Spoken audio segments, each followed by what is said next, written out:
जगन्नाथ वापस चलो भैया जय जगन्नाथ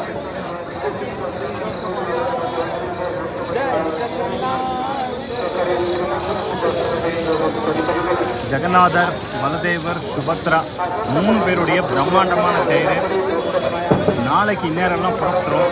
இன்னும் கரெக்டாக 24 மணி நேரம் இருக்குது. சிம்மத்வாரத்துடைய வாசலில் தான் 3 தேரும் பிரம்மாண்டமாக நின்றுட்டுருக்கு. 44 அடி உயர அந்த மஞ்சள் நிற தேர் தான் வந்து ஜெகநாதர் அமரக்கூடிய பிரம்மாண்டமான தேர். இதுதான் பெரிய தேர். நடுவில் இருக்கிறது தங்கை சுபத்ராவோடது. அந்த கடைசியில் இருக்கிறது பச்சை நிறத்தில் இருக்கிறது பலதேவருடைய தேர். தாளத்வஜா அப்படிங்கிறது பலராமருடைய தேர் பேர். தர்பசலனா அப்படிங்கிறது தேவி சுபத்ராவோடது. நந்தி கோஷாங்கிறது